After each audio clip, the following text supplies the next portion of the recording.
Es viernes, señores, y recordar es vivir. Ahí vimos que Kelvin hoy seleccionó una pieza dirigida a los dominicanos que viven en Nueva York. Esta es la suerte de... Bellísimo, me encanta. Gracias, Kelvin.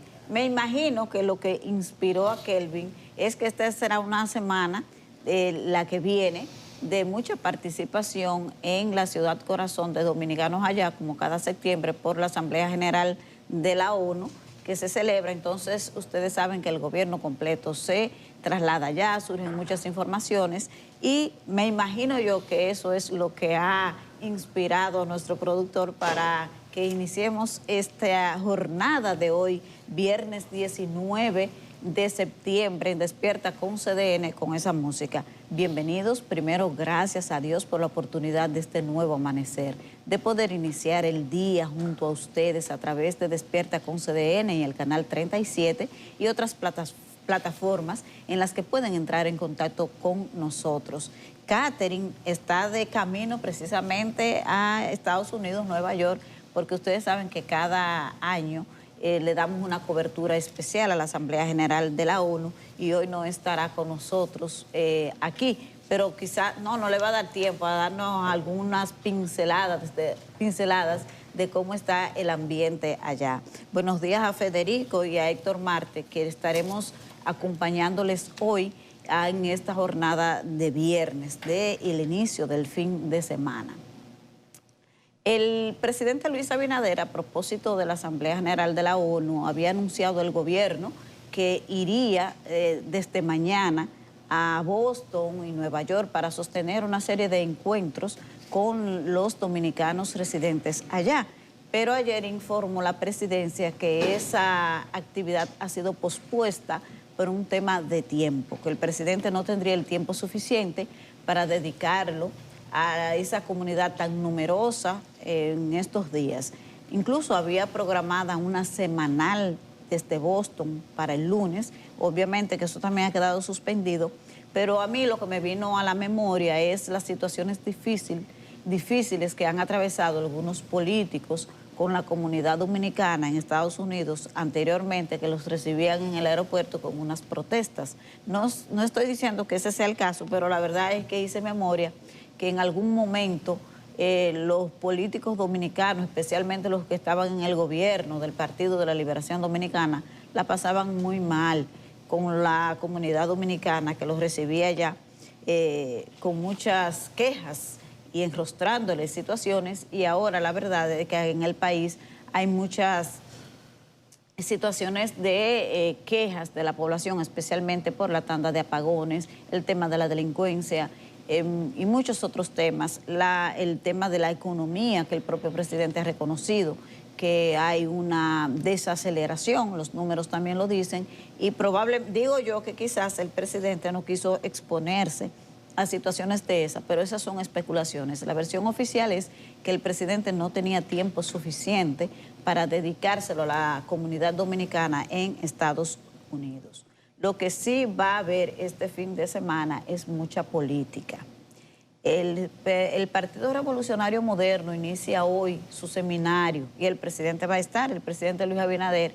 Ellos le llaman taller, se ha popularizado como un retiro que harán en las montañas de Jarabacoa.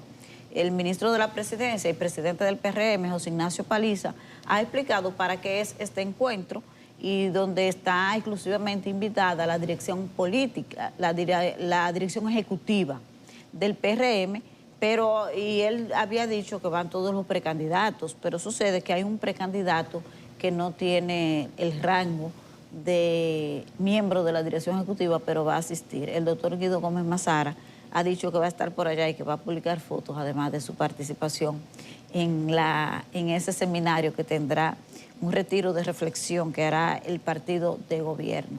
Pero el Partido de la Liberación Dominicana también tendrá su comité político el próximo domingo. He intentado investigar la agenda de esa reunión, no ha sido posible. A muchos les sorprendió la convocatoria porque el PLD siempre se reúne los lunes, esta vez decidió hacerlo el domingo. Es decir, que en los últimos 3 domingos la asamblea y la participación del PLD se ha mantenido en la capital. y el presidente Medina también retomó las críticas a la administración de Abinader luego de una pausa muy breve que hizo ante un contexto muy adverso para él. Y Leonel va a Nueva York. Saben que Leonel cuando está en la Asamblea General de la ONU también tiene su propia agenda por Estados Unidos y va a Nueva York y va a tener juramentaciones. Así que ya ustedes saben, el fin de semana estará políticamente movido y hay que mantenerse pendiente. Al inicio solamente comentar este tema de la reunión del Comité de Vacuna de los Estados Unidos, encabezado por el secretario de Salud, Robert Kennedy. Ahí se está revisando el tema de la administración de las vacunas a los niños. Es interesante darle seguimiento porque ayer, esa reunión está desde esta semana, ayer se tomó una decisión, hoy continúan evaluando vacunas, por ejemplo, de suministrarle la del coronavirus a los infantes, pero ayer sí ya se tomó una primera medida que modifica la forma de administrar la vacuna. Una que es para 4 virus, se decidió que en lugar de una dosis se suministre en 2 dosis. Esa es, todos la conocen, la que es contra el sarampión, la papera, la rubeola y la rubeola y la viruela. Entonces, esa vacuna no va a ser suministrada en una sola dosis, sino en 2. Hay muchísimas críticas de las asociaciones médicas de Estados Unidos, pero es importante darle seguimiento porque son temas que si en Estados Unidos se toma ese tipo de medidas, probablemente países como el nuestro le sigan. Y es importante porque es un tema de salud, pero especialmente de prevención de la salud para los que serán el futuro de la humanidad. Buenos días, Héctor Marte. Buenos días, Yanesi, Federico, buen día a todos los amigos que nos sintonizan Despierta con CDN hoy, viernes 19 de septiembre. Muchas noticias, algunas de ellas las ha comentado Yanesi, no solamente lo que ha ocurrido ayer, sino lo que se vislumbra para hoy y para el fin de semana, como decía Yanesi. Se modifica el viaje. Todavía no me queda claro en qué medida cambia. De hecho, no se había dado a conocer el calendario. O sea, el programa todavía que agotará el presidente en Nueva York y que originalmente estaba Boston, todavía no se ha dado a conocer. Ya entendemos por qué no se había dado a conocer. Parecía que había todavía la indecisión de si se agotaba este periplo completo. El presidente finalmente decidió, una nota que envió ayer, como decía Yanesi, prensa de la presidencia, el amigo Alberto Caminero, explicando que se pospone en parte porque todo lo que estaba relacionado con lo de la Asamblea de la ONU y otras actividades, el presidente la va a estar desarrollando esta semana. Y hablando de periplo, la Procuradora General de la República inició una serie de conferencias sobre el Código Penal, socializando, explicando las novedades del Código Penal en varias instituciones públicas. No sabemos el alcance que va a tener esto, pero sí, aparentemente fue una decisión que se tomó en el Consejo de Gobierno, cuando la Procuradora tuvo un turno hablando del tema del Código Penal, y parece que se decidió amplificar esto, las explicaciones. Ayer la Procuradora estuvo en la Dirección General de Aduanas y va a estar en otras instituciones públicas explicando los elementos novedosos del Código Penal y hablando del tema de la corrupción, porque hay muchos elementos nuevos del Código Penal que hay que explicar, pero hay una cosa que todo el mundo la sabe y la Procuradora lo dijo, lo enfatizó, lo recalcó y no está de más, que es las consecuencias devastadoras de la corrupción. Eso lo mencionó ella, lo resaltó en la conferencia de ayer en la Dirección de Aduanas. Afirmó que cuando se desvían fondos públicos destinados a sectores clave como salud, educación o seguridad, se está atentando directamente contra la vida de millones de ciudadanos. Parece oportuno, pero realmente eso siempre será oportuno. Es un recordatorio importante en cualquier momento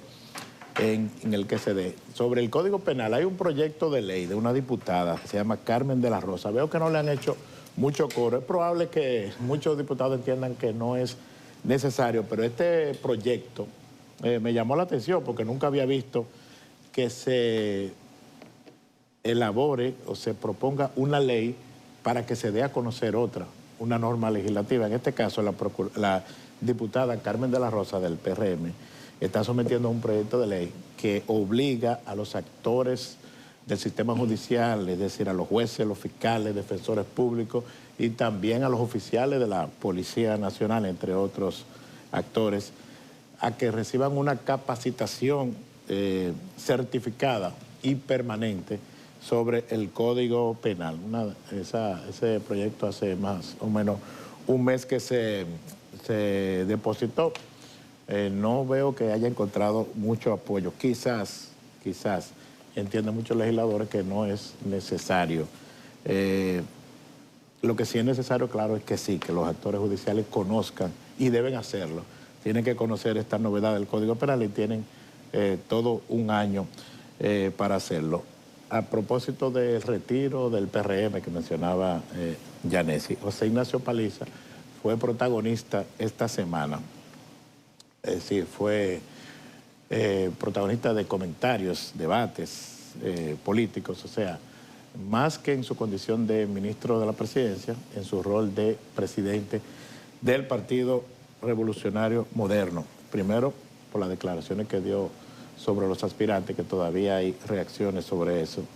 La declaración que da instando a los aspirantes que son funcionarios a que pongan fecha, no a que renuncien, no, a que pongan fecha de cuándo dejarían el gobierno. Más adelante vamos a estar hablando de ese tema, que por cierto, la declaración la dio en el almuerzo del Caribe y CDN. Vi a un colega diciendo, comentando esas declaraciones, decía que esas declaraciones relevantes se las había dado Paliza a varios medios de comunicación. Yo no la vi en los otros periódicos. La publicó el Caribe el miércoles pasado. El miércoles no, el jueves, ¿verdad, Yanesi? Porque el almuerzo se dividió en dos partes. Y varios medios lo replicaron, medios digitales, vi que le daban crédito al Caribe, pero el colega, que no voy a mencionar su nombre porque es recurrente, muchas veces no se le da crédito, en este caso es peor, en este caso él dice que él lo leyó en los periódicos, o sea, en varios periódicos, y fue en el Caribe. Entonces no sé por qué cuesta tanto decir, mencionar el medio, y fue un periodista en este caso. O sea, a veces son gente que uno dice, son comunicadores, o sea, no son periodistas y a veces no entienden, pero en este caso fue un periodista y no voy a decir que se le fue esa, porque estoy diciendo que él dijo que lo vio en varios medios y él no lo pudo haber visto en varios medios, lo vio en el Caribe. Reitero. Y pues ni siquiera en CDN, Héctor, porque fue en la parte que no sale en la televisión por un tema de tiempo. Sí. Fue solamente en el Caribe. Que fue la parte política que realmente se desarrolló en otro escenario, no en el set. Y fue la segunda parte que tú publicaste, que fue de miércoles para jueves. Entonces, Paliza fue protagonista por esa declaración y luego por la encuesta, por los datos que dio a conocer, creo que fue el mismo miércoles él dio a conocer los resultados de una encuesta del Centro Económico del Cibao y vi mucha gente en las redes que decía, personas de la oposición anti-PRM, que decían, esto es una estrategia de Paliza para desviar la atención. Eso se usa mucho, o sea, se dice mucho. Eso de que de estrategia de desviar la atención se dice más de lo que se hace. Es cierto que a veces es una táctica, pero hay como una paranoia que mucha gente tiende a decir que cualquier cosa es para desviar la atención. En este caso, esos o muchos de los que dijeron que eso fue para desviar la atención tienen 3 días analizando los resultados de la encuesta, ya sea para objetarlo, para validar algún elemento que les guste, pero le están dando vigencia a un tema que ellos decían que era para desviar la atención. O sea, que si era para eso, Paliza lo logró con ellos. Ayer, 2 informaciones de los 2 partidos de oposición salieron. Fuerza del Pueblo informa que Leonel Fernández juramentó a una serie de dirigentes provenientes del Partido de la Liberación Dominicana, y así lo establece. Son dirigentes, Roberto Durán y otros dirigentes del PLD de Santiago, o sea, claramente establece que vienen del Partido de la Liberación Dominicana, lo que significa que no se detiene el éxodo de pleita hacia Fuerza del Pueblo. Pero oigan esto, el PLD también envía una nota de prensa con fotos también informando que Danilo Medina, el presidente del PLD, está juramentando a varios dirigentes de otros partidos, que dice que vienen de otros partidos, y menciona al PRM, dice varios partidos, entre ellos el PRM. Eso es un programa, un plan que se llama De Vuelta a Casa. Entonces Danilo Medina está juramentando gente que estuvieron en la boleta del PRM y de la Fuerza del Pueblo. Curiosamente, en la nota no menciona Fuerza del Pueblo, pero sí hay dirigentes, entre los que están mencionando, que están siendo juramentados, que vienen de Fuerza del Pueblo. O sea que sigue esa guerra en la oposición, Federico. Buenos días, Héctor. Buenos días, Yanesi. Buenos días, amigos que nos sintonizan, que nos escuchan hoy, 19 de septiembre, viernes. Llegó lo que todo el mundo esperaba.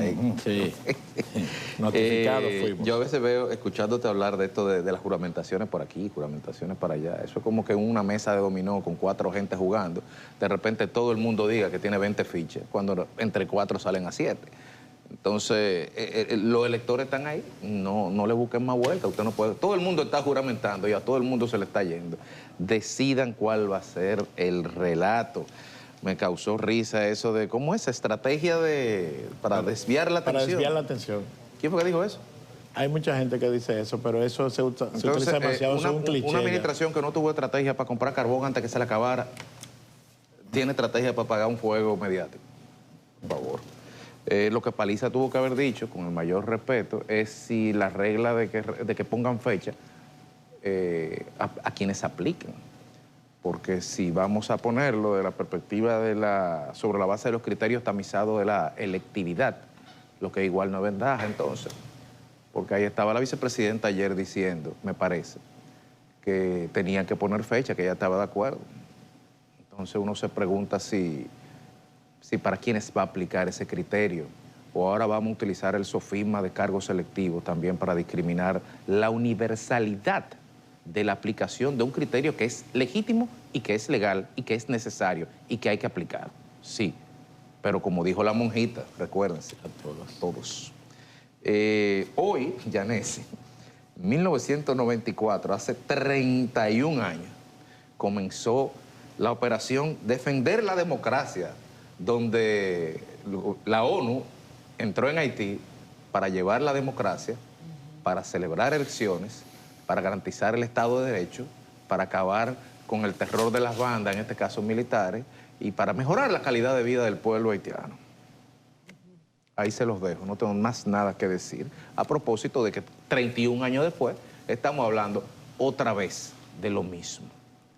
Entonces, y peor, porque en aquel momento por lo menos era con militares que se iba a resolver, a negociar o a enfrentar. Aquí es con delincuentes. Entonces, simplemente, esto no es cuestión del mito del eterno retorno, de lo idéntico nietzscheano.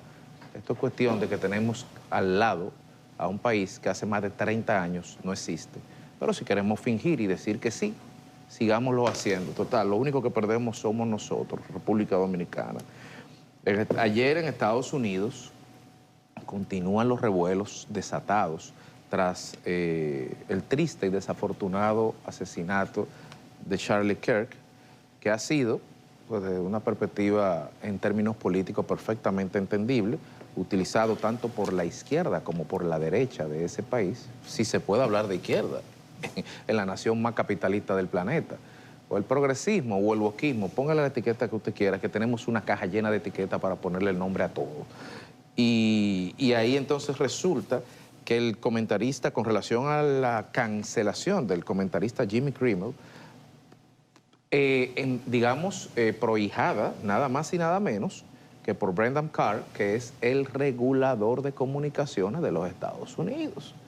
Para que hagamos un símil que quizás no es necesario, no es un símil real, en términos de institucionalidad. Eso es como que el presidente del Indotel, el ministro de Cultura y de la Comisión de Espectáculo Público, que por cierto no hay titular ahora mismo, decidan entre los tres decir que fulano de tal en tal emisora no puede hablar por tal cosa. Más o menos, usted puede imaginar qué pasaría aquí, extrapólelo a un país de 300 millones de habitantes, ultra radicalizado y ultra armado, y usted sabrá cómo está. Mientras tanto, los que algunos llaman cancelación y los que otros llaman simplemente una defensa de la libertad de expresión o contra el crimen de odio, ha atizado, digamos, los radicalismos aún más. Numerosos comunicadores han cerrado filas con Kimmel y al final lo que se está discutiendo es si se está defendiendo o atacando la primera enmienda de los Estados Unidos, la libertad de expresión en todo caso. Mientras tanto, Putin, el señor Trump en Inglaterra, dijo que Putin me ha decepcionado. Putin lo ha decepcionado, señor el presidente Trump. Recalcó con la reunión con Starmer, primer ministro británico, que aunque no estuvo de acuerdo con el ataque de Doha, aliado estratégico de Estados Unidos, continúa apoyando, digamos, la estrategia de Israel frente a Gaza en lo que respecta a la devolución de los rehenes y a la aniquilación en términos militares de Hamas. Muchas cosas alrededor del mundo. Abinader, pues como ustedes señalan, suspendió lo de Boston y Nueva York. Muchas personas se quedaron con el moño hecho. Habrá que ver, algunas también teorías de conspiración establecen que el presidente no quiso ir allá porque pues tiene muchas cosas pendientes aquí, evidentemente sí. Y no quiero dejar de resaltar, ya para finalizar, la participación ayer de la Procuradora General, como tú señalabas, Héctor, en la Dirección General de Aduanas. Dijo la Procuradora, cito, por primera vez en República Dominicana, la corrupción es un delito autónomo.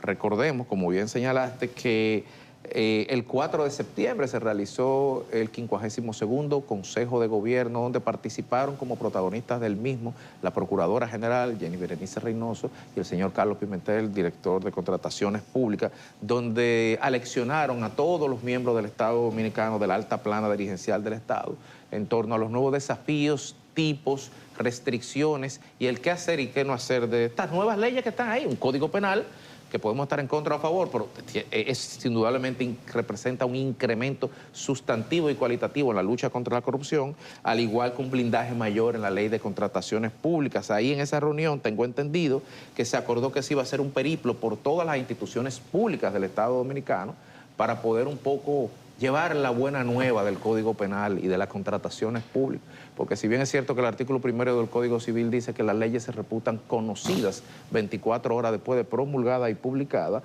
la realidad es que hay que ayudar a la memoria. Ayer estaban en la Dirección General de Aduana, iniciando este primer ciclo, ahí vemos algunas imágenes, dijo el director de Aduana, Eduardo Sanz Lobatón, Yayo Sanz Lobatón, que hay que combatir los ilícitos porque es defender la transparencia y la institucionalidad. Esta es una ley que refuerza sanciones, combate al fraude y exige mayor coordinación institucional. Qué bueno que se comience así en este periplo de charlas magistrales de parte de la Procuradora, donde si ustedes leen la nota de prensa, ella leccionó desde el punto de vista de los tipos penales, de los desafíos que supone esto, y evidentemente que hay que llevar esto a todo el funcionariado para que conozcan las dimensiones, sobre todo en tiempos de cenaza. Felicidades a la Dirección General de Aduana por haber comenzado ese periodo ahí y también al gobierno por haber dispuesto, porque no estaba en su obligación, que se hiciera esta coordinación interinstitucional para ir a todas las instituciones públicas a decirle a los funcionarios cómo es que tienen que manejarse, sobre todo a los funcionarios menores, que en última instancia son los que firman los cheques y firman los procedimientos y están en los comités de compra y todo et al, como dicen los juristas. Pero entre todas las noticias que tenemos el día de hoy, algunas están evidentemente reseñadas en las portadas del periódico El Caribe. Y ahora vamos a escuchar a nuestro compañero Francisco Medrano, quien hará un resumen de ella. Hola, ¿qué tal? Muy buenos días, Federico. Contigo saludamos a todo el equipo de Despierta con CDN y, por supuesto, los amigos que están en sintonía con nosotros a esta hora de la mañana. Vamos de inmediato a colocar en pantalla las informaciones que trae el periódico El Caribe en su portada. Lo hacemos con la foto principal en la edición de hoy. Corresponde a la Procuradora General Jenny Berenice, donde valoró la trascendencia del Código Penal y destacó las funciones del servidor público. Además, tenemos en el día de hoy que la opinión de José Ignacio Paliza sobre aspirantes en el PRM ha generado controversias dentro y fuera del PRM. También tenemos los detalles de un informe que plantea los desencantos del ciudadano con la democracia y también la necesidad de unidad en la región para enfrentar desafíos de los cambios geopolíticos. Y cerramos la portada del Caribe con el presidente Abinader, que recorrió ayer las instalaciones de Energas 4 en San Pedro de Macorís, la cual se encuentra en fase de pruebas. Vamos ahora a la contraportada esta mañana con noticias del mundo de los deportes. Hablamos de Marilady Paulino, que obtuvo la medalla de plata en los 400 metros lisos en el Mundial de Tokio. Mientras que Alexander Ogando avanzó a la final de los 200 metros que se corre hoy en la mañana de este viernes. Les invitamos ahora a que accedan a nuestro portal www.cdn.com.do. Aquí usted puede conocer otras importantes noticias como esta de la dirigente del PLD, Soraima Cuello, quien acusa al gobierno de negligencia en el manejo del sector eléctrico y las finanzas públicas. En otro orden, el Poder Judicial ha desmentido que haya concedido un medio libre a Kelvin Francisco Núñez Morel, mejor conocido como el payaso Kanki. Y cerramos las notas principales de CDN Digital con Emmanuel Macron, que presentará pruebas científicas ante un tribunal de los Estados Unidos para demostrar que su esposa es mujer. Bueno, todas estas notas amplíenlas en nuestro portal www.cdn.com.do. También les invitamos que adquieran un ejemplar del periódico El Caribe. Es todo de nuestra parte. Seguimos con más. El profesor Jim Suriel está dando seguimiento a algunos fenómenos. Vamos a ver su reporte para hoy y el fin de semana. Muchísimas gracias, muy buenos días. Vamos ahora con las informaciones meteorológicas para República Dominicana y también para el Atlántico, porque estamos vigilando atentamente la tormenta tropical Gabriel, su evolución y su trayectoria. El campo nuboso no ha podido desarrollarse de manera significativa en las últimas 24 horas porque hay polvo del Sahara y aire seco que está entrando hacia su centro. Esto le permitirá debilitarse ligeramente durante las próximas horas, pero durante el fin de semana, al moverse al noreste de las Antillas Menores, podría reintensificarse y al inicio de la próxima semana, distante al noreste de República Dominicana, en aguas abiertas del Atlántico, podría convertirse en un huracán. No es amenaza para República Dominicana porque se estará moviendo al noreste de la región caribeña, aproximadamente a unos 1.200 kilómetros de nuestro país. Pero mientras tanto, tendremos en el territorio nacional la continuación de los periodos lluviosos. Esto porque la onda tropical todavía incide en nuestra zona de pronóstico. Es la onda número 35 que se aleja de nuestra región y sus remanentes seguirán combinándose con los efectos de esta vaguada. Por lo tanto, para hoy tendremos la producción de lluvias moderadas, sobre todo hacia el litoral caribeño, hacia el este y hacia el noreste del país, ahora en el transcurso de la mañana. Pero después del mediodía se extenderán las precipitaciones en gran parte del territorio nacional, incluso con algunas descargas eléctricas y algunas ráfagas de viento. No se descartan esta tarde y esta noche la posibilidad de algunas inundaciones urbanas repentinas, y durante el fin de semana tendremos más posibilidades de lluvias moderadas en diferentes provincias, pero las más fuertes estarán ocurriendo y desarrollándose hacia la región del Cibao. Estas han sido las informaciones meteorológicas. Bien, gracias, profesor. Vamos a la pausa. 7:41 minutos, estamos de regreso en Despierta con CDN. Ahora vamos a entrar en contacto con nuestra gente de Facebook Live. Muchos son los que nos contactan cada mañana, pero no todos nos lo hacen saber, gracias a ustedes, como José Roberto Ventura, que nos dice buenos días a Yulisa, Catherine, Nelson, Federico, Yanesi, bendiciones para todos, gracias a ti, que siempre estás en contacto. Néstor Durán, buenos días. China Hernández, buenos días, bendiciones a todos. Mucha bendición de Sabana de la Mar, gracias. Antonio Fonder, buenos días. Delio Samuel Marmolejo, buenos días también. Francisco Marte, bendiciones. Fin de semana al elenco en el estudio y los que están fuera, especialmente a Catherine. Sí, Catherine fue a esa...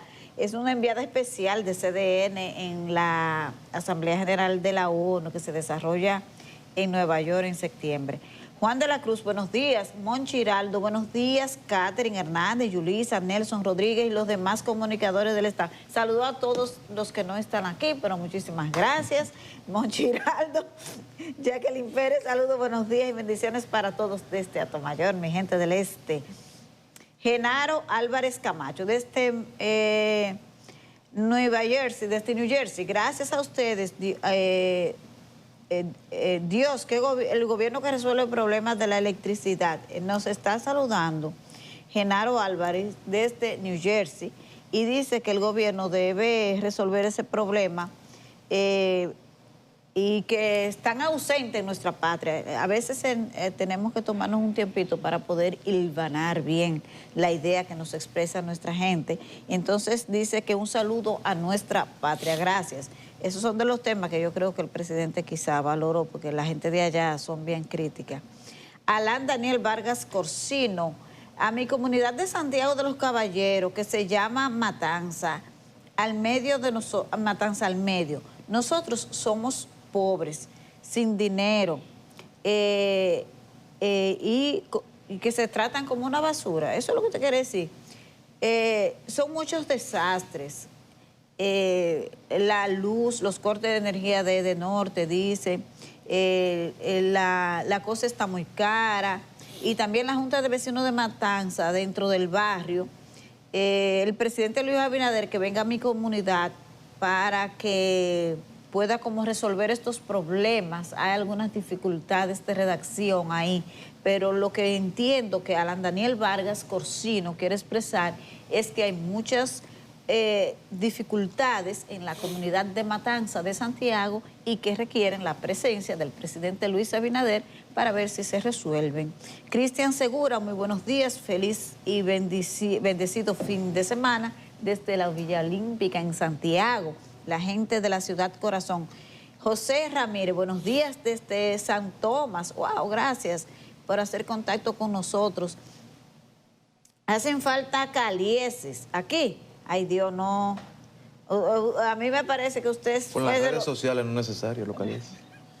Pero el problema es que eso es virtual, la realidad es otra. No. Pero me parece, Federico, que quizás Francisco Marte, José Ramírez, fue que nos dijo esa opinión. Quizás está entre los investigados de un informe sobre el estado de bienestar que se ha publicado, que dice que la democracia no ha respondido las necesidades y que se está inclinando cada vez más la población hacia modelos menos democráticos. Probablemente ese ciudadano esté entre los entrevistados. Francisco Marte, bendecido fin de semana para el elenco, gracias. Delio Samuel Marmolejo, buenos días, creo que ya lo habíamos leído. Martes Yossi, Yanesi, Dios le bendiga a todos, feliz fin de semana, gracias para ti también. Villo La Antigua, buenos días, nos manda una carita, un emoji ahí con besitos y corazones, gracias. Y Johnny Díaz, buenos días para ustedes. Tengo que confesarles que estaba leyendo así como a ver si alguno de ustedes nos comentaba de este caso de Macron en Francia, que tiene que demostrar que su esposa es una mujer. Y yo dije, alguien tiene que comentarlo aquí. No lo encontré, pero la verdad es que está bien cómico eso. Buenos días, vamos a las informaciones, Federico.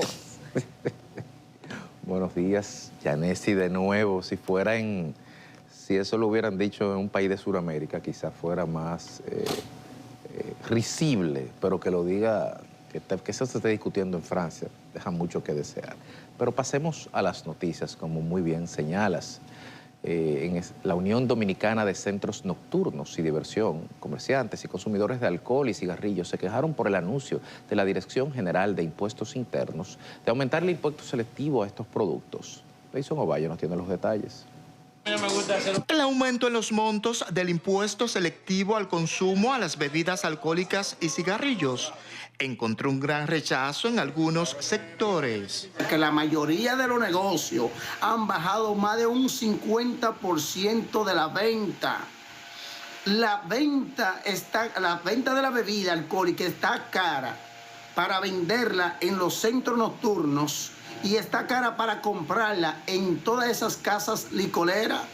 Según consumidores y dueños de colmados, ahora tendrán que disponer de más dinero para comprar alcohol y cigarrillos. Yo lo veo muy mal eso, porque en verdad la situación económica no es que está muy buena para aumentar eso. Y más nosotros los fumadores. Si lo suben, lo subimos. Si lo siguen comprando y si no lo compran, se dejan de vender y ya. Cada quien mete su mano donde le pueda. Hay gente que lo pueden comprar, pero hay otros que no. Lo que yo entiendo que deben de bajar el impuesto a la comida. A eso es lo que deberían de bajar el impuesto. Mientras que doctores y ciudadanos hablan de los efectos del alcohol y los cigarrillos a la salud. Que a veces la gente, cuando ve algo que puede ser inalcanzable, le trata de buscar la vuelta y entonces aparece el mercado del alcohol ilegal. Entonces, quizá yo estoy a favor de que se pueda, ¿verdad?, regular el tema del consumo de alcohol y el tabaco. Lo estoy a favor como médico, como especialista en salud pública, pero también habría que ver de qué forma uno puede tener algún tipo de contramedida que no obliga a que la gente entonces, como lo ve a un precio muy alto, pues busque entonces el alcohol ilegal y pase como cuando la pandemia de COVID-19. No, él lo pueden llevar a la nube, no importa. Mientras más difícil se la ponen a la gente, más salud hay. El presidente de la Asociación Nacional de Empresas e Industriales, Herrera Ángelo Viró, y el economista Antonio Siriaco entienden que esos impuestos no tendrán el impacto esperado. Pero nosotros lo que estamos viendo todos los días es la cantidad de contrabando que hay de cigarrillos, de bebida alcohólica. Entonces, si seguimos poniéndole más impuestos, yo no sé cuál sería el resultado final. Pero en términos recaudatorios, nosotros pensamos que eso no va a tener ningún impacto importante a nivel recaudatorio. Esta medida entrará en vigor el 1 de octubre hasta el 31 de diciembre. Leison Ovalles, CDN. Bueno, la discusión puede darse, las preocupaciones son legítimas de los ciudadanos, evidentemente, pero aquí la discusión es si este es un tema médico, si es un tema comercial o si es un tema tributario. Y esto no es un aumento de impuestos. La Dirección General de Impuestos Internos explicó muy bien que el artículo 375 de la Ley 1192 establece la indexación por ajuste de inflación. Lo que pasa es que si usted, aquí está un país donde los políticos de este gobierno, del anterior, del anterior, del anterior y del anterior, nos han acostumbrado a no pagar impuestos, al no indexar, al dejar las tasas tal cual están. Me sorprende que haya economistas que estén hablando de aumento de impuestos cuando acá sí te están ajustando por tasa de inflación. Entonces, bueno, un ajuste por inflación es algo rutinario que repercute en el incremento de los costos de los insumos. Esa es otra discusión. Pero aquí, y esto es importante que se aborde de esta manera, porque esto está pasando con la tasa aeroportuaria, esto está pasando también con las facturas de todos los servicios, y esto está pasando con todo, menos con los bancos que te ajustan la tasa de interés tan pronto sube la tasa de referencia de ellos, porque el mercado funciona así. Es lamentable que no se comunique bien, pero yo creo que en este caso los comerciantes no llevan la razón. Además hay suficientes estudios que establecen que un incremento en los costos finales como se señaló, yo soy un consumidor de cigarrillos, eso nadie deja de fumar o nadie deja de tomar porque le suban la bebida. De hecho, es normal en muchos países. En algún momento, antes de la Primera Guerra Mundial, el 30% del presupuesto del Estado ruso era el impuesto al vodka, por ejemplo. Eso es normal porque se imponen tributos, pero en este caso es necesario destacar que no se están imponiendo nuevos tributos, que no se está subiendo impuestos al alcohol ni a los cigarrillos, que se está haciendo un ajuste por inflación de los mismos. Bueno, está claro entonces que no se trata de un paquetazo, ni de un paquete, ni de un paquetico, porque sería contraproducente, porque los economistas, los que saben del tema, nos han convencido hace mucho de que hace falta una reforma fiscal integral. Es decir, que no vale la pena, que no es válido, ni necesario, ni positivo, ni tendría un impacto importante hacer pequeños remiendos, hacer pequeñas reformas fiscales, sino que lo que se entiende que es lo ideal, que en algún momento se dará, es hacer una reforma fiscal integral, pero obviamente no hay condiciones ahora mismo para eso. Vamos a seguir hablando del tema que tocamos al principio, que es de la advertencia que hizo recientemente aquí en el Caribe y CDN el presidente del PRM, José Ignacio Paliza. Diputados de ese partido respaldaron la posición asumida por Paliza, quien ha pedido a los dirigentes de esa organización que tienen aspiraciones presidenciales fijar el día y la hora en que renunciarán a sus cargos para dedicarse a sus proyectos políticos. Yarilis Calcaño nos amplía. El tema de los presidenciables del PRM que ocupan posiciones en el tren gubernamental sigue siendo un aspecto sensible a lo interno de esa organización política. La postura fijada recientemente por José Ignacio Paliza, presidente del partido, ha encontrado respaldo entre legisladores que comparten el criterio de que es imposible conciliar los intereses que envuelve el trabajo de una candidatura presidencial y gestionar una institución gubernamental. O te dedicas a una cosa o te dedicas a otra, sobre todo aquellos que tienen presupuestos y que manejan nóminas. Con esto les mando un mensaje. Obviamente es un derecho que tienen, pero es momento de pensar en el país y en que este cuatrenio termine bien, porque el presidente y el país merecen que sus funcionarios le ayuden a terminar bien. A juicio del veterano diputado PRMista Ramón Bueno, abandonar sus puestos sería lo mejor que podrían hacer estos dirigentes, además de que a su entender, esto pondría en evidencia el verdadero calibre de algunos aspirantes. Yo creo que cuando esos compañeros salgan del escenario del gobierno, inmediatamente los compañeros comenzarán a medir su tamaño en el proyecto que tienen cada uno, y eso, yo creo que eso es sano para la democracia interna y para que los compañeros valoren y sepan cuáles de esos candidatos pueden garantizarles mantenerse en el gobierno después del 28. O sea, que algunos por el cargo, que tienen algunos seguidores. Yo creo que sí, que tienen un tamañito por el cargo. Pero no todos comparten el criterio de que los presidenciables que ocupan funciones públicas deban poner sus cargos a disposición del presidente de la República. Pero yo le diría al presidente del partido que tampoco tiene nada de malo ejercer una aspiración personal o presidencial y estar en la función pública. Lo que hay que mirar la eficiencia con la que los funcionarios que aspiran a puestos públicos están administrando su institución, porque es compatible la actividad política. Al final, los que están en instituciones no son pastores de iglesia, no son sacerdotes, y al final son políticos. Dentro del Partido Revolucionario Moderno, las aspiraciones y la campaña a destiempo ha sido un tema que ha generado situaciones conflictivas, al punto de que en su momento el propio presidente de la República advirtió a todos sus funcionarios que no podrán hacer propaganda política desde sus cargos públicos, ya que de lo contrario tendrían que renunciar. Yarilis Calcaño, CDN. Bueno, este llamado que ha hecho Paliza a los aspirantes presidenciales del PRM, a los presidenciables, como usualmente decimos, este llamado, no a que renuncie, sino a que pongan fecha de su salida del gobierno, es correcto, aunque creo que no hay prisa en eso, porque si decimos que no estamos en tiempo ni de pre-campaña ni de campaña, tampoco estamos en tiempo de que los funcionarios aspirantes que en su momento tienen que dejar sus cargos, tampoco hay que forzarlos que lo hagan ahora.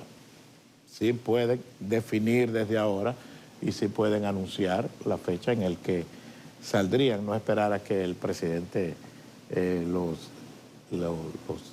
mueva, los quite o les dé licencia. O sea, es correcto, pero no hay prisa, entiendo yo. Lo que sí debe evitarse, y hasta ahora se ha estado logrando, es el proselitismo anticipado. Después de la advertencia del presidente Luis Abinader, eso fue el 10 de julio, no se han visto esos aprestos que habíamos estado viendo de algunos aspirantes presidenciales del PRM. Cuando el presidente hizo esa advertencia, unos días antes, uno de los aspirantes había hecho una manifestación, una actividad multitudinaria en un espacio cerrado, pero no es tiempo de hacer ese tipo de actividades.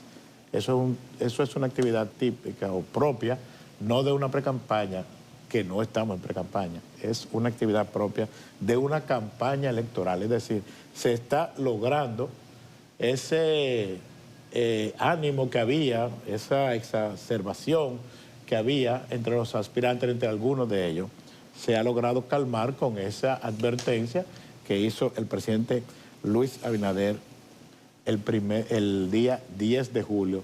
Y no está de más que se recuerde que Paliza, como presidente del PRM, más que como ministro de la presidencia, en su doble condición lo puede hacer, pero más como presidente del PRM, llamar a sus compañeros también, mantener esa calma, que no se suban los ánimos y que no se produzcan actividades, no se realicen actividades que no son propias de esta temporada, que repito, no estamos en pre-campaña ni estamos en campaña.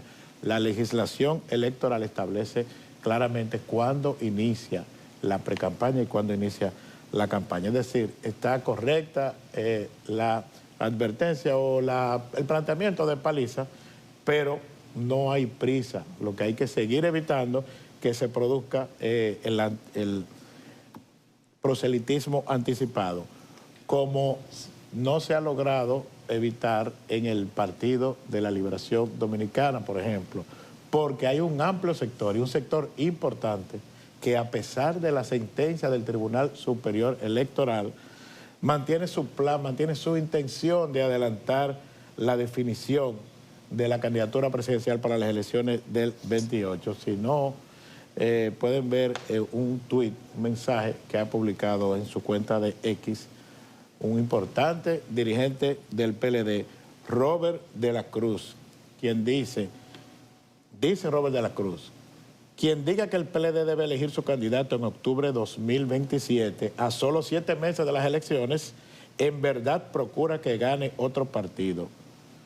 Urge abocarnos desde ya a escoger un candidato que encarne los intereses genuinos del PLD.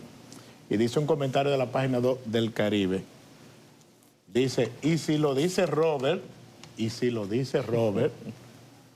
porque ustedes saben que Robert de la Cruz no solamente es un importante dirigente del Partido de la Liberación Dominicana, sino una de las personas más cercanas al presidente del partido, al expresidente Danilo Medina. Robert de la Cruz tiene su cabeza propia, tiene derecho a opinar, pero él sabe que cuando dice algo, está comprometiendo de algún modo al presidente del partido y expresidente Danilo Medina. Es decir, que hay un amplio sector, y un sector importante, relevante del PLD, que no ha renunciado a ese plan de adelantar la definición de la candidatura presidencial. Bueno, ciertamente, Héctor, el papel de Robert de la Cruz, yo leí ayer esa información, esa opinión que él publicó en sus cuentas de redes sociales, pero al mismo tiempo es un juego bastante interesante el de Robert ahora con el presidente Medina, porque es una especie como de nuevo vocero. Antes, cuando estaban en el gobierno, era José Ramón Peralta, que publicaba las encuestas, y era el vocero del presidente Medina en materia política. Después que están en la oposición, entonces lo hace Robert de la Cruz. Pero también he notado algo. Cuando Danilo quiere mandar un mensaje de que en eso es que él está, porque quizás alguna gente no está convencida de cuál es su agenda real, entonces Robert dice exactamente eso. Pero en el fondo a veces resulta que es al revés, como pasó con la alianza de las pasadas elecciones. Robert insistía que esa alianza iba muy bien, pero Danilo en el fondo nunca la quiso, y los hechos están ahí.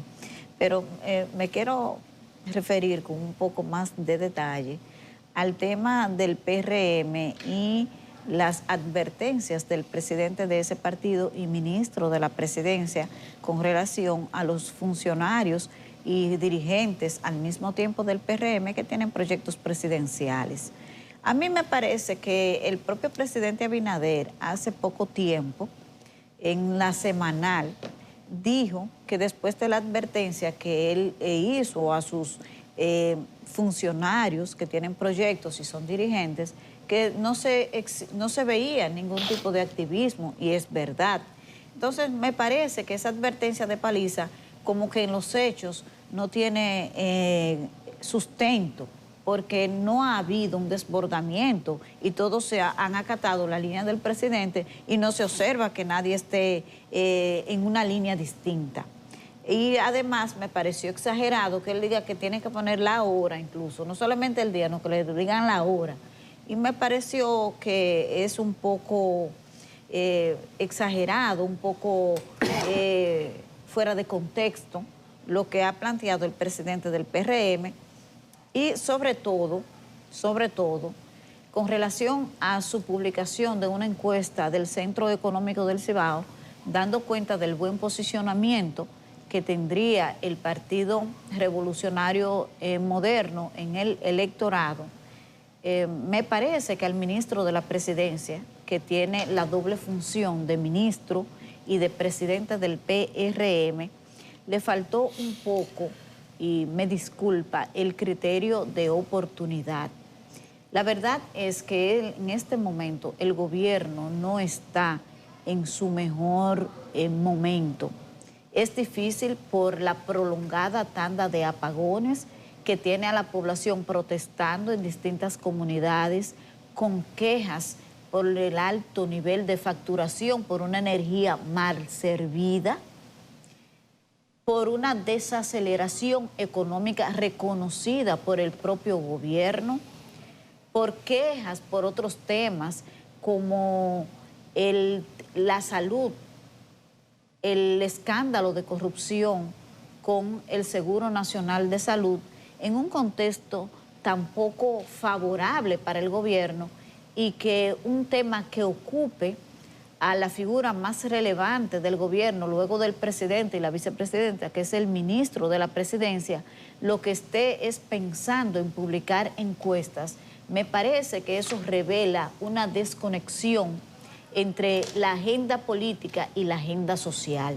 Aún sea cierto lo que diga esa encuesta, no lo sé, pero no es el momento de decirlo, sobre todo porque parece una burla a la ciudadanía, que lo que está es preocupada por su día a día, por problemas tan elementales como el servicio de energía eléctrica, o que no le alcanza para el fin de mes por la carestía.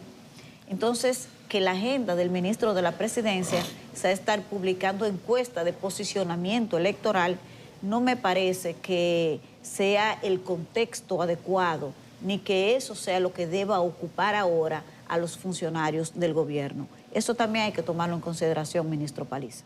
Bueno, parecería que los políticos en República Dominicana viven en una realidad paralela, en un mundo alternativo, en un multiverso, que hace que ellos entiendan que las leyes que ellos crean, que ellos promueven, que ellos aprueban en el Congreso, esas leyes a ellos no le aplican. Por muchas razones, comenzando por estas declaraciones del amigo Robert de la Cruz, que dice que quien diga que el PLD debe elegir su candidato en octubre, en verdad procura que gane otro partido. Yo te voy a decir, Robert, ¿quién lo dijo? Danilo Medina en el 2018, cuando promulgó la ley 3318, fue que lo dijo. Él pudo haberlo observado. Y el artículo 41 de esa ley, promulgada por Danilo Medina, aprobada por el Congreso del PLD, una ley que duró 18 años dando vuelta en el Congreso, y de los 18, 14 lo ejerció el PLD, y de los 14, 6 en ese momento Danilo Medina. Entonces resulta que esa ley en el artículo 41 dice que el primer domingo de julio, antes del año electoral, léase 2027, para más señas, 4 de julio del 2027, es que puede empezar la campaña interna de los partidos. Eso es lo que dice la ley. ¿Qué hacemos con la ley? No la leyeron ustedes, no la leyó el presidente cuando la promulgó, pero ni la leyó él, ni parece que la leyó Paliza. Porque Paliza está diciendo que le pongan día y hora, ahí está el día. Y la hora, bueno, puede ser a las 12 de la noche, cuando arranque el día. Porque el problema es que el marco jurídico que organiza una sociedad no puede ir disociado en paralelo a los tiempos y a las realidades. Y si la realidad no obedece al marco jurídico, que a mí en lo personal me parece que eso está muy lejos, estoy de acuerdo en el fondo con Robert, ojo, postergar hasta el 2027 es un sinsentido, como también es un sinsentido, y es el espíritu del legislador, mantener a un país todo el tiempo en campaña electoral permanente, a propósito de Trotsky y su revolución permanente.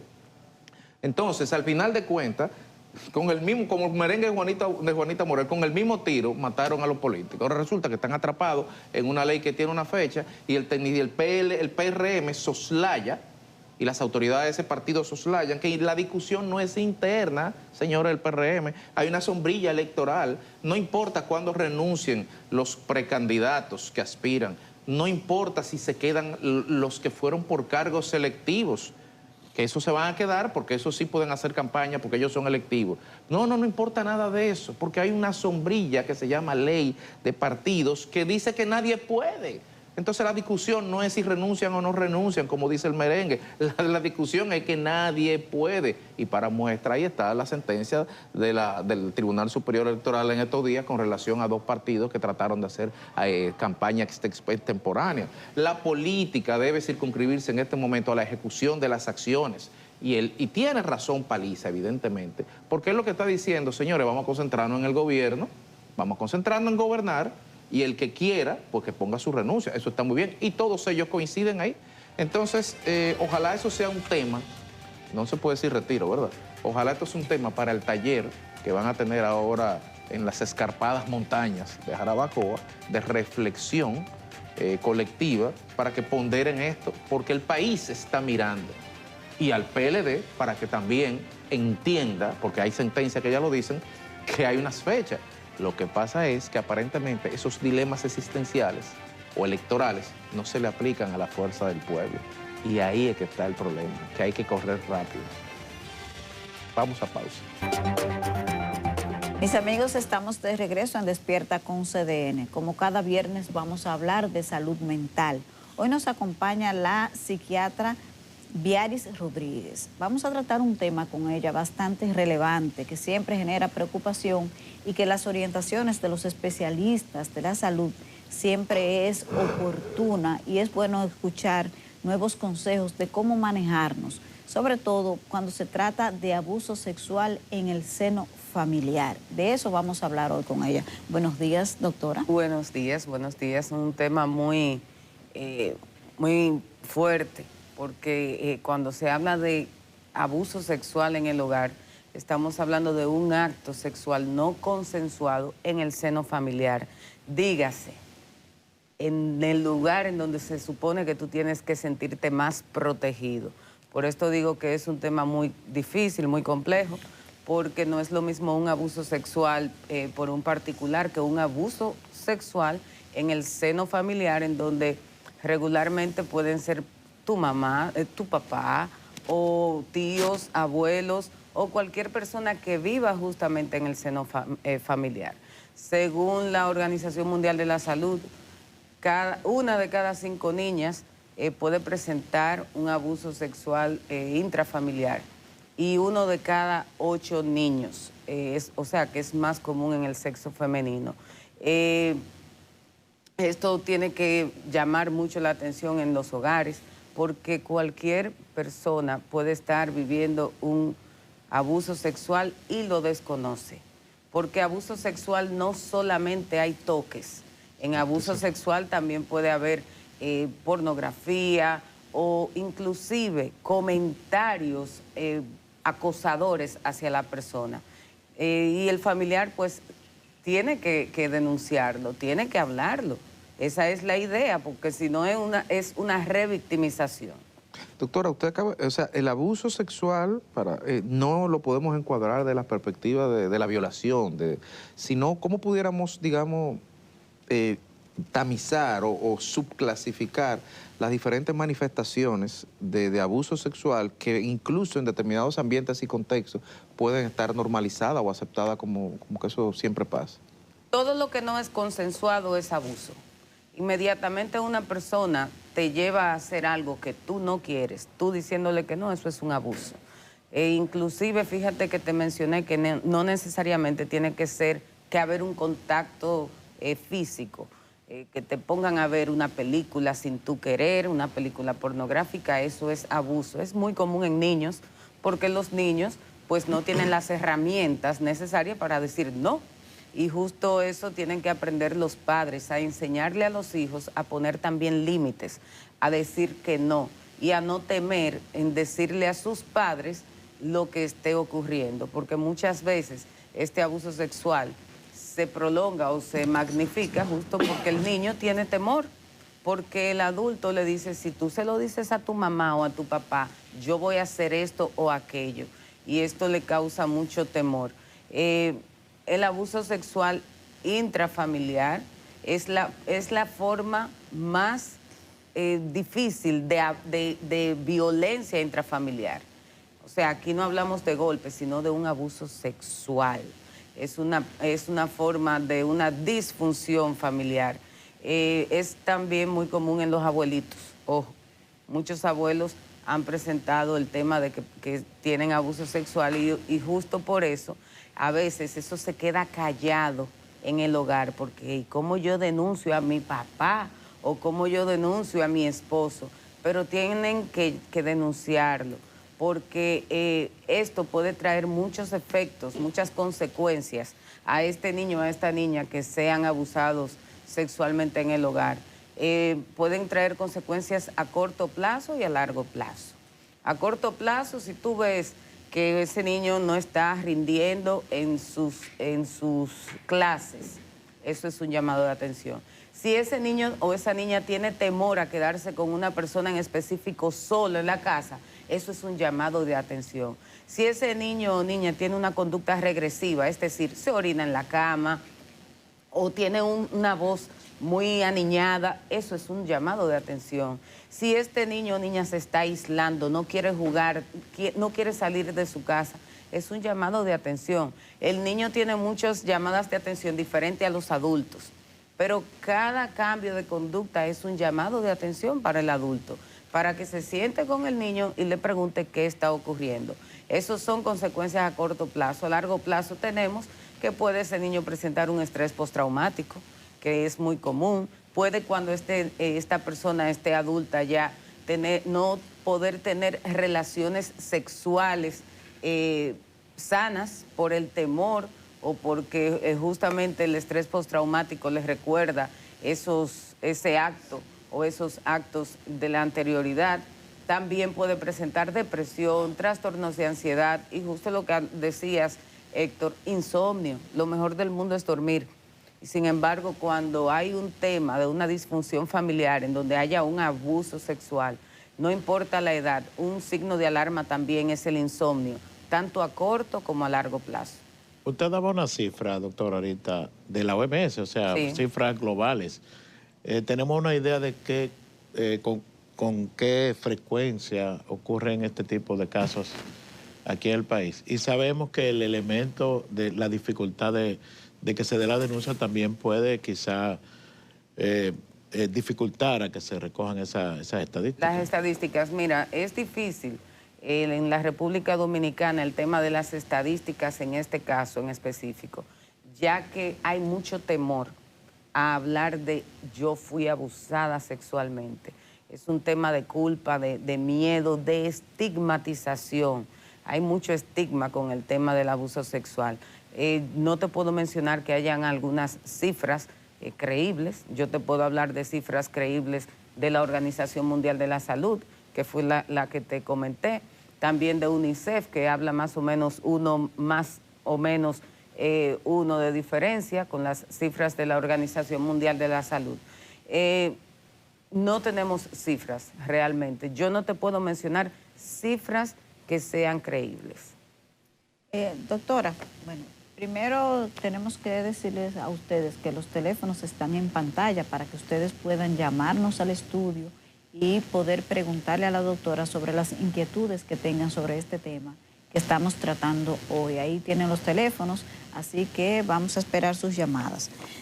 Doctora, en el caso de los niños y niñas, que es la parte más vulnerable, que puede ser víctima de abuso en el seno de la familia y del hogar, ¿cómo enseñarle a que en caso de que sufran una situación de esta, cómo educar para que tengan la confianza y se lo puedan comunicar a sus padres, en caso, porque muchas veces son sus padres, entonces, para que se lo diga a la persona que deba comunicárselo, porque al mismo tiempo es como cuesta arriba tú educar a un niño para que dude de su propia gente, de los que están llamados a protegerle.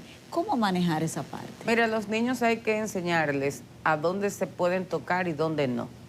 Decirle, nadie te puede tocar, nadie te puede, tocar en las partes privadas, ni siquiera tu papá, ni siquiera tu papá. O sea, hay que explicarle porque ningún padre tiene que estar tocando a su niña en lugares en donde no debe. Entonces, sí hay que enseñarle a poner límites y a poner el no y a tener confianza.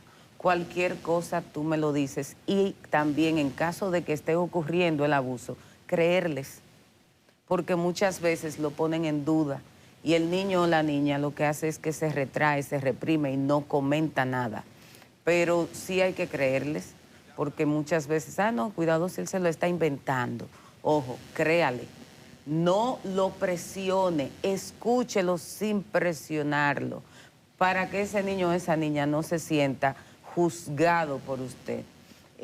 Eso es lo principal, que el niño se sienta escuchado, que se sienta protegido, porque el hogar es el lugar en donde uno debe sentirse más protegido. Todo el mundo, hasta nosotros los adultos, nuestro hogar es nuestro templo, nuestro lugar de refugio. Entonces lo principal es eso y lo que mencioné al inicio, ojo visor como adultos. Si usted nota algún cambio de conducta en su niño o su niña, que le llame la atención, busque ayuda profesional, hable con su niño o su niña. Si no tiene las herramientas, busque ayuda profesional, porque muchas veces este niño no lo comenta a sus padres por el temor de que haya de ser reprimido, de que lo vayan a golpear o algo así. Entonces lo ideal es que busquen la forma y si no, buscar ayuda profesional. Doctora, tenemos llamada. Buenos días. Díganos su nombre y de dónde nos llama. Buenos días. Bueno, se cayó la llamada. Doctora, precisamente, ¿cómo una persona podría, digamos, establecer, fortalecer o construir, dependiendo del tipo de relación parental que exista, digamos, esa relación de confianza en el momento que uno pueda hacerle sentir al niño o niña, si antes no lo sentía, que realmente del otro lado ya no hay solamente un padre, también hay un interlocutor? O sea, ¿qué herramientas se pueden utilizar, qué abordaje para que el niño sienta, no porque esté pasando algo, que si pasase pudiera tener esa relación con su padre o su madre y contarle? Una comunicación asertiva es básica en la familia. Que el niño sepa que comunicarse contigo como madre o comunicarse contigo como padre es la forma más sana de comunicación que exista. Entonces, que este niño tenga la confianza plena en poder hablar, tanto con su madre como con su padre, de cualquier tipo de conversación. Porque muchas veces los padres le inculcan ese temor a ese niño o a esa niña, que ese niño o esa niña no se atreven a comentarle absolutamente nada. Entonces, la confianza y la comunicación son la base de un buen entendimiento con relación a este tipo de casos. Doctora, el niño o niña que lamentablemente haya sido víctima de abuso sexual en la familia, cuando se convierte en adulto o en adulta, ¿cuál es el camino? ¿Va a necesitar necesariamente ayuda profesional? Sí. Si usted quiere, déjeme esa ahí, que hay una llamada. Tenemos una llamada. Buenos días. Buenos días. Doctora, yo quiero decirle que al caso tanto, porque conozco un caso, por lo menos yo, fui abusada por mis abuelos y mi hermano. O sea, ustedes no mencionan los hermanos, pero los hermanos suelen abusar de sus hermanas muchas veces. Sí, así es. Tenemos que entender que también hay conductas aprendidas. Un niño que haya sido abusado también pudiera ser un violador en un futuro, un abusador en un futuro. ¿Por qué? Porque lo normalizan. O sea, pueden normalizarlo. Por eso también es tan importante buscar ayuda profesional, que esta es la respuesta que te voy a dar a ti. Es necesario que cuando una persona ha sido abusada sexualmente busque ayuda profesional, porque muchas veces utilizan lo que se llama un mecanismo de defensa tipo negación. Entonces su cerebro simplemente bloquea esta información y a veces tienen conductas de adultos, no tienen una buena relación sexual con su pareja y desconocen que esto es una consecuencia de ese abuso sexual. Entonces siempre hay que buscar ayuda profesional, hay que tener cuidado con el tema de la familia porque se puede repetir el caso, como bien dice la señora que llamó, que estaba el adulto pero también el hermano, probablemente ese hermano también sea víctima de abuso sexual. Por esto hay que hacer un levantamiento de información, hay que revisar y hay que ver quiénes más han sido víctimas de este abuso sexual, porque regularmente no es una sola la víctima. Regularmente estas personas, estos acosadores, estos agresores, tienen 2 y 3 víctimas y se repite el mismo ciclo. Doctora, siempre nos concentramos, obviamente, por ser la etapa más vulnerable en los niños y adolescentes, pero he escuchado algunos casos de abuelitos que son víctimas de violación. ¿Eso es frecuente? ¿Ocurre? ¿Cuál es la experiencia que ustedes tienen con relación a ese tema? Mira, eso no es tan frecuente. Sí ocurre porque ocurre de todo, sí ocurre, pero no es tan frecuente. También hay que revisar si realmente ha habido un abuso sexual a esos abuelitos. Eso también hay que revisarlo. Hay que revisar si no es un tema psicótico. Hay que ver, lo digo porque tuve un caso muy similar en donde todo el mundo hablaba de que sí había un abuso y sin embargo era frente a una persona con una demencia y esta persona tenía esto como un síntoma psicótico, que no todos los casos son así, pero los casos son todos muy diferentes y hay que evaluarlos cada uno por separado. Tenemos otra llamada. Buenos días. Díganos su nombre. Buenos días. ¿Nos escucha? Bueno, producción. Sigue ahí. Buenos días. Adelante. Buen día. Adelante. Una pregunta, doctora. Hemos visto el caso de que estamos hablando de que un padre, por ejemplo, sería el abusador y la otra persona, pues, ayudaría al niño. Pero en el caso de que ambos padres cometan el acto y sean los abusadores sexuales, ¿hay una forma en que incluso otro familiar, una tercera persona o las autoridades puedan ayudar, en este caso, a la víctima, al niño, que puedan darse cuenta y que puedan ayudar a intervenir? Saludos.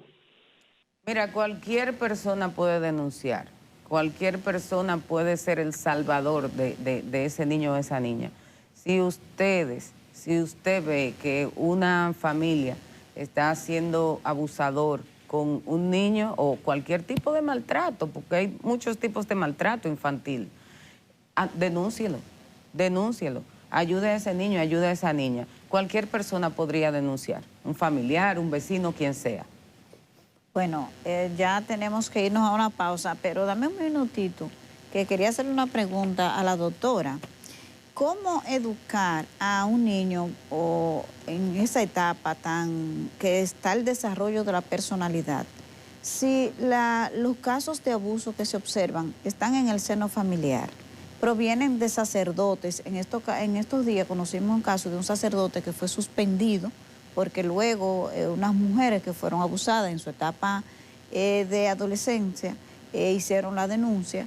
Y también vemos muchos casos de pastores evangélicos que están sometidos por estos casos. ¿Cómo es que se supone que las personas que tienen una misión muy distinta a la que cometen, entonces los niños terminan siendo víctimas de ellos? ¿Cómo educarlos en quién van a confiar? Mira, la psicoeducación es básica, justo lo que estamos haciendo aquí ahora. Esto es psicoeducación, que los padres puedan pasarle esta información a los hijos, a los adolescentes, porque ya en este caso mencionas que son adolescentes, o sea que tienen más herramientas que un niño. Psicoeducación de esta forma, psicoeducación en los medios digitales, que esta misma información se pase a los medios digitales. Esa es la principal forma para que esa persona, ese niño, esa adolescente entienda que no está solo, que no está sola, que tiene personas que lo pueden ayudar, que puede denunciar, que puede llamar a la fiscalía, que puede acercarse a cualquier policía para informarle. Si es un pastor, denúncielo. Si es un sacerdote, denúncielo. Si es su papá, denúncielo. No importa quién sea, denuncie al agresor. Esa es la información es el mensaje que debe ser llegado. Y a los padres también que tengan ojo visor para ver cualquier tipo de conducta extraña en su niño, niña o adolescentes. Cualquier conducta extraña, que se sienten con ellos, que hablen, una comunicación asertiva, que le inculquen confianza, porque en quién confiar, con la persona en quien más tienen que confiar es en sus padres. Entonces eso también es básico. Y entender que la revictimización es grave. Si un hijo suyo, un niño, un sobrino, no importa, hasta un vecino, le comenta que está siendo abusado, no lo ponga en duda. No lo ponga jamás en duda. Tampoco lo lleve forzado a la conversación. Que la conversación fluya y ayúdelo a que busque ayuda profesional. Muchísimas gracias a la doctora Biaris Rodríguez, que nos ha acompañado hoy para orientarnos sobre este tema tan relevante en el entorno familiar. Gracias.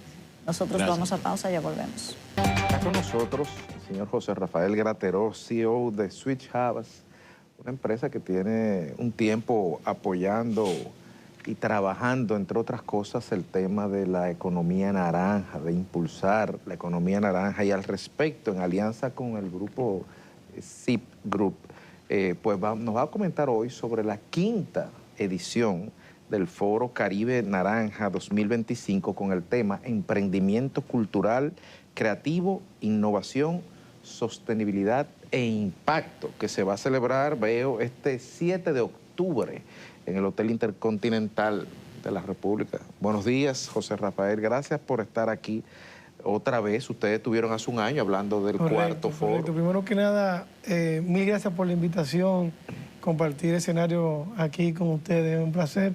Y contigo, Federico, que nos une más de 25 años de amistad. Sí. Ahí ando con la cédula que me lo recordó. José Rafael, van a ser el 5º foro. El año pasado estuvieron aquí. ¿Cómo fue aquel evento? ¿Cuáles son las novedades de este? En el medio de un año a otro, ¿cómo ha evolucionado la economía naranja en la República Dominicana? ¿Cómo ha sido vista a nivel mundial? Sí, mira, yo creo que el año pasado, yo digo que terminamos de consolidar lo que es el Foro Caribe Naranja. Y lo digo de esta manera porque el año pasado logramos que un expresidente de Colombia se interese en venir a República Dominicana y ser el conferencista principal de ese escenario. Obviamente, cuando tú ves que una persona de este calibre se interesa por venir aquí, es porque entiende la madurez que ya viene el tema teniendo en nuestro país. Y este año, te comento, que vienen varias innovaciones a nivel de conferencista y a nivel de temas que vamos a abordar en el foro. Eso se puso la vara alta entonces en el cuarto. Mira, en la cuarta versión. Yo casi digo, cerremos el foro ya porque lo logramos. Porque la verdad que la conferencia de Iván Duque fue algo excepcional. Fue algo excepcional.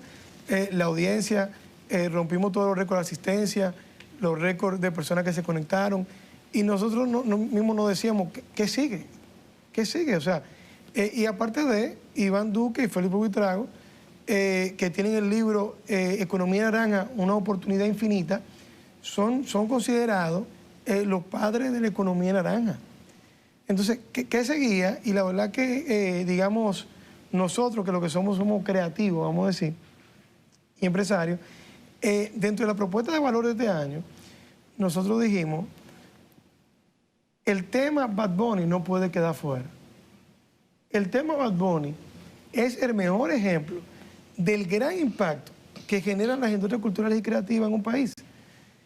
¿Y por qué digo esto? Ayer estaba yo con un amigo tuyo, César Dargán, y estábamos hablando del déficit. Y no, que el déficit es un 3%. Señores, en Puerto Rico, la semana pasada publicaron que el PIB creció 7% con la gira de Bad Bunny. ¿Qué nos dice eso a nosotros? Que con creatividad nosotros podemos tener un impacto importante en la economía y eso tiene que ver con las industrias culturales y creativas en la República Dominicana. Precisamente mi pregunta va por ahí. Hasta ahora ustedes han cuantificado qué ha aportado la economía naranja a la economía dominicana. Sí, lo que pasa es que el último estudio formal se hizo en el 2014 y en aquel momento arrojaba que la economía naranja pesaba en la economía nacional 1.7 del PIB. Estamos hablando de 2014. Pero del 2014 a la fecha, hay varias industrias que en realidad no tenían el crecimiento que hoy tienen. Como, por ejemplo, el tema gastronómico es parte de la economía naranja. En el 2014 todavía habían 15 restaurantes, 20. Hoy hay 300 restaurantes en Santo Domingo. Y la propuesta gastronómica es una cosa impresionante. Pero si nos vamos al área del cine, que también es parte de la economía naranja, en el 2014 estaba en pañales o estaba comenzando el cine. Del 2014 a la fecha, el cine ha tenido un crecimiento exponencial. Es decir, a mí me encantaría que el Banco Central ponga en su agenda del 2026 una medición de qué es lo que aporta la industria cultural y creativa y que dimensionemos ese gran aporte que hacen estas industrias a la economía nacional, que para mí, y en mi opinión, es transversal en la economía nacional. La economía naranja es transversal, porque toca múltiples sectores. ¿Y qué retos hay para que la economía naranja siga creciendo? ¿O que hay alguna posibilidad de mejora? ¿Hay algunas trabas que existan que se pueda superar? Sí, mira, precisamente por eso este año estamos trayendo a Alejandra Luzardo como speaker. Tenemos 2 speakers. Siempre tenemos un speaker, por este año decidimos traer una gran especialista, que es una exdirectora del Banco Interamericano de Desarrollo, donde ella trabajaba todo el tema de políticas públicas en el ámbito de economía naranja, para hablarnos de emprendimiento cultural a nivel regional, coger buenas prácticas de estos emprendimientos. Pero adicional, digamos que para cerrar, estamos trayendo a Javier Hernández, decano de la Facultad de Arte y Cultura de la Universidad Sagrado Corazón en Puerto Rico, para tratar el tema de la residencia de Bad Bunny y entender nosotros esas buenas prácticas. Nosotros tenemos todo el talento para hacer una residencia de algún artista importante en República Dominicana.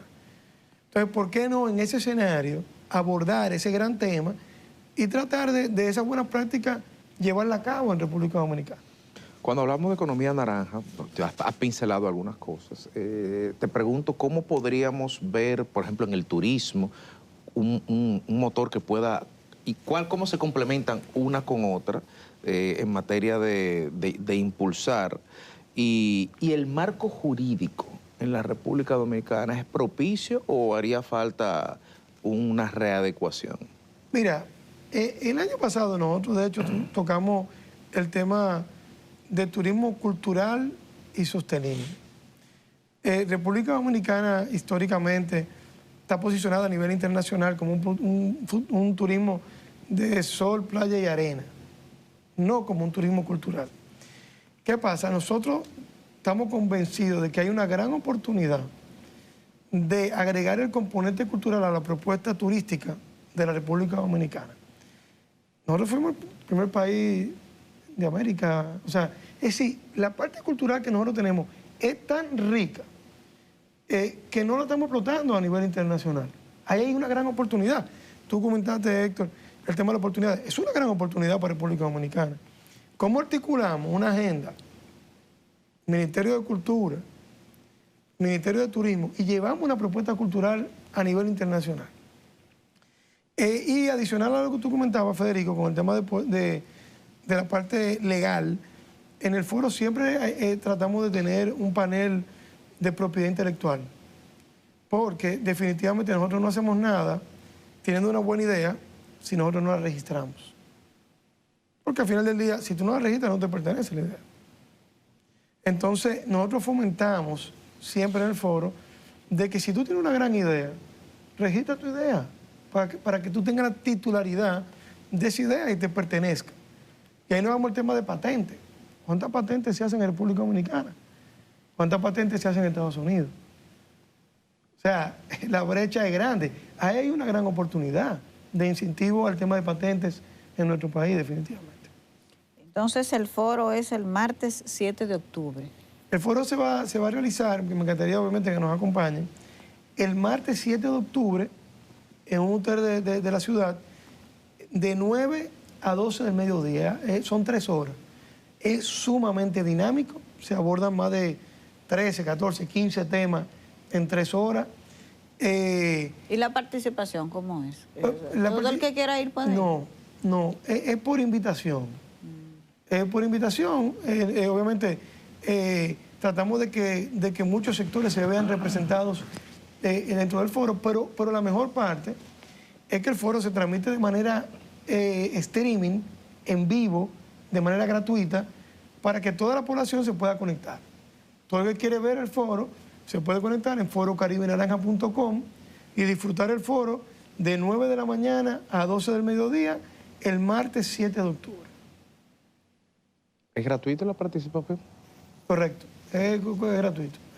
Ok, entonces, los desafíos que, digamos, sobre la mesa de la perspectiva de retos, porque yo siento que, y sé que no es así, que es algo muy complejo esto de Foro Naranja, algo como muy ajeno a la realidad, pero por lo que tú señalas, la economía naranja es transversal a todo lo que hacemos y a nuestro diario vivir. Correcto. O sea, yo creo que ahí, Federico, las autoridades públicas y el sector privado tienen un ojo puesto en la economía naranja. Tanto es así que en este foro nos está apoyando tanto el Ministerio de Cultura, con el ministro Roberto Ángel, como el Ministerio de Industria y Comercio con Ito Bisonó. Ellos son parte... Las MIPYME entran aquí. En la economía naranja. Bueno, claro, es que dependiendo del tema, no tiene que ver con el tamaño de la empresa, tiene que ver con el tema que aborda la empresa. O sea, ¿dónde está enfocado? Sí. Exactamente. Entonces, cuando tú ves que Ito Bisonó, que Roberto Ángel, están en el foro en primera línea, tienen discurso, promueven el foro, y si no vamos al sector privado, tú tienes ahí Banco de Reserva, Banreserva, y Banco Popular como principales patrocinadores del evento. Es decir, 2 bancos de este calibre que incluso ambos están generando fondos especiales para prestarle a las industrias culturales y creativas, o sea, lo cual te dice a ti que hay un foco estratégico en el tema de economía naranja. Pero también, cuando tú ves que inicia, que es un grupo importante de República Dominicana, se interesa con patrocinar, con tener presencia, con estar, te dice a ti que hay un interés importante del sector empresarial en ser parte de una iniciativa como esta. Bueno, pues muchas gracias, José Grateró, CEO de Switch Hubs, por comentarnos sobre este evento que va a ser realizado el próximo martes. Deseamos mucho éxito y estaremos viéndolo en streaming porque estaremos aquí trabajando y no podremos participar. Gracias, te deseamos mucho éxito por esta 5ª edición Caribe Naranja 2025 y que no tarde otro año para venir a hablarnos de la 6ª, sino que pueda venir luego a comentarnos, digamos, de cómo se desenvolvió y qué aportes significó y representó. Muchísimas gracias por tu participación. Gracias por la invitación. Vamos a pausa.